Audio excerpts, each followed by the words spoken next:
احكي لكم قصة عن طفولتي. انا وزمان كنت طفل يعني سرسجي جامد، وكنت بتاع شوارع، وما كنتش بحب اقعد في البيت خالص. كنت يعني طفل ايه فاهم، فراك وبتاع. فالمهم كنت نازل انا وابن خالتي، وكان معانا واحد تاني كان اسمه احمد ايمن، او كنا بنسميه المتسول. ما تسالنيش كده ليه، هو احنا سميناه ملك التسول مع انه ما بيشحتش ولا حاجه، بس هو كده. فالمهم كان في مكان عندنا كده ايه، كان في باب حديد تقدر تطلع فوقيه، وكان جنب فوقيه تندة اللي هي البلاستيك اللي هي الناشفه دي. فالمهم احنا كان عندنا فضول عايزين نعرف ايه اللي فوق فاهم. فرحنا طالعين احنا التلاتة، بقول لك خلاص بقى طلعش ايه، وباب عالي على فكرة، كان 3 متر ولا حاجة.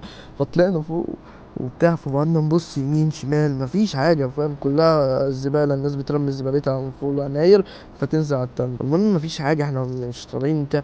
فالمهم بنبص كده على الشمال، لقينا ايه، لقينا مدخل عمارة، بس احنا وقتها ما كناش نعرف ان هو مدخل عمارة. فلقينا كده حاجة بتنور لونها ازرق، قول بس هي دي ال5 جنيه. كانت 5 جنيه بالنسبة لنا وقتها زمان، دي كان بالنسبة لنا تجيب كيسين اندومي ولا حاجة. المشكلة ان احنا هننزل من مترين، وكنا هننزل عن طريق ازاي بقى، ان احنا هنلف خطافات حديد ونقعد ماشيين شمال شمال شمال شمال لحد ما نتعلق وننزل على الارض. المهم انا اتعلقت، مسكت في الحديد وجيت انزل مش عارف انزل، سبت في مكان، قلت قعدت اصوت بقى، فاهم.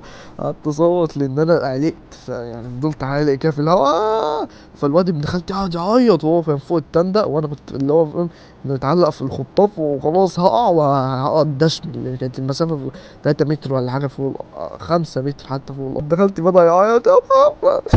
فالمهم رحت مدخل رجليا، طلع ان في اقدر اعمل حل بسيط جدا، ان انا ادخل رجليا جوه الحديد، وبعدت خلاص. انا قعدت في المساحه ده قاعد من رجلي بس، قعدت ما قعدتش. فالمهم قعدت اخش، دخلت يمين يمين يمين لحد ما جه السلم عارفين اللي هو السلم اللي مش اللي هو السلم بتاع البيوت، لا السلم اللي هو بيطلع فوقيه ده، اللي هو بتاع الكهربائية دي. فالمهم نزلنا، طلع ان ال5 جنيه دي مش 5 جنيه، طلع ان هي غلاف علبة بيبسي. فوقتها احنا كلنا بصينا لبعض كده واتصدمنا، قلنا ايه ده يعني بعد كل ده غير.